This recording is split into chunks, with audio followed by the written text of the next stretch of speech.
So clothing that will be packed in the pack because it doesn't get used all the time. I prefer to be pretty light on. I haven't found that I've ever come up short anywhere in pretty much any conditions at this stage over the last couple of years with this gear setup. I like to take a Z-Pax beanie, which is made of a very lightweight Polytech type gear, just for the extra bit of warmth on the head on a cold night or in the morning. That only weighs 25 grams. I mentioned before, I'll mention, sorry, a little bit later, about the Legionnaire, Goanna Legionnaire neck protection and ear protection that I put on the back of my pack when I need it on really sunny days. When I don't need it, that goes in the pack. I only carry one spare set of socks, a set of the light feet, and icebreaker hiking socks. So I have two full sets, one set that I wear during the day and another set, and that will get me through 7 or 8 days, no problem at all. If all good and I don't get them too wet, I'll just swap them out halfway, and then usually within 5-6 days you're out of resupply and you wash everything out and away you go. So on the PCT last year, where it was a 4-week hike, I had 2 sets and they lasted really well. They were starting to get holes in them near the end. I reckon you probably get a lifespan out of having 2 sets of these socks for about 1,200 kilometres, and then probably time to change them out. This is puffy for those really cold nights and days. It's a Mountain Hardwear Ghost Whisperer. It's a really awesome piece of kit. It's 900 grade down, so it's super fine down. It's extremely lightweight. It's under 300 grams. I think from memory it's about 275 grams.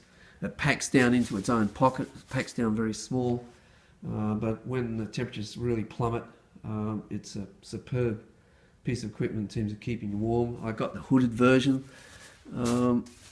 I used it a few days on the PCT last year, but apart from that I haven't really used it that much. I suspect once I get up to Northcliffe, or depending on how the temperatures go, once I'm off the south coast where it's going to be colder, I'll probably send it back home. My day-to-day warmer hiking top is a Kalamunda polar fleece. Haven't really found any other alternative worth going for. This one's only a 260 grams. Good, durable, warm hiking top, which I've used for the last 3 years or so. And I hike in that.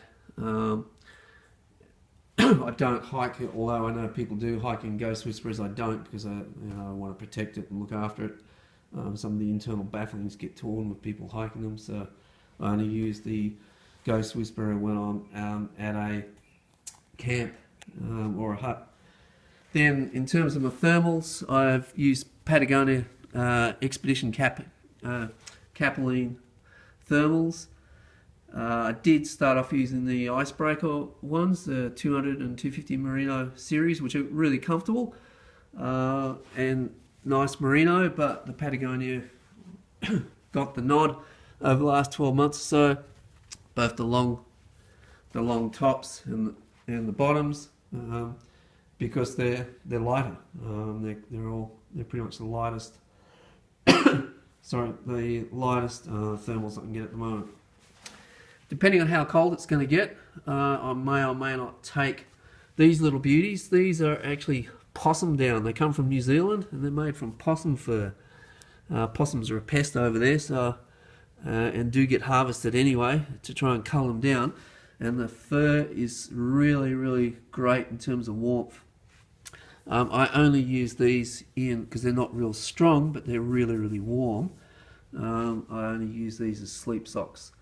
And if it gets really cold and I need that extra layer of warmth, I take my possum down sleep socks. And they're reasonably light too. They're only about 100 grams for the pair. But normally, if it's not too cold, I'll just use my spare socks that I'm carrying anyway, if need be. That's the gear that I would pack, that I don't normally wear during the day when I'm hiking, and they would go into this 8-litre Cedar Summit Ultrasil Nano dry bag, which is only about 17-18 grams. It's really light. It keeps everything dry. Rain gear, once again it's all Z-Pack stuff because it's the lightest I could find.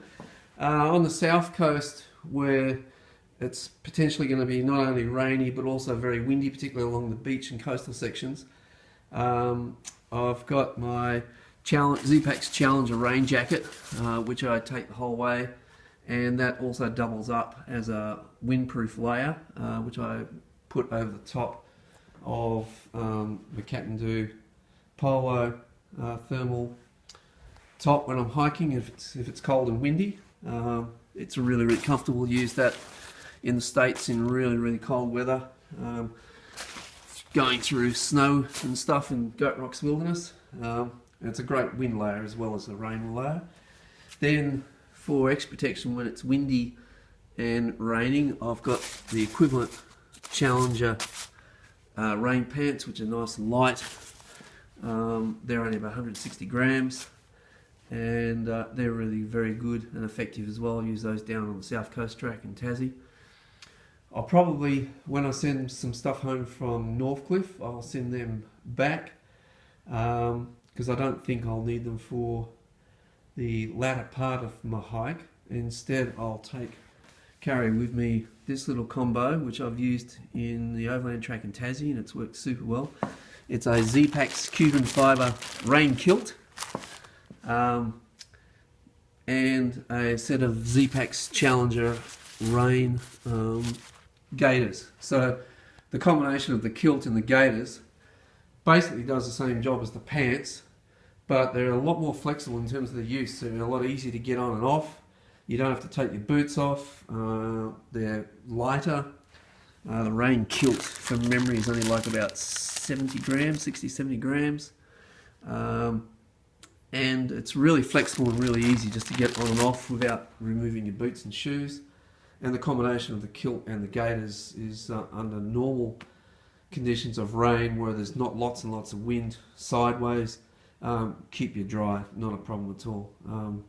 So that gives me a couple of options. I figure I'll take the kilt and the gaiters for the top bit in case I need them for rain.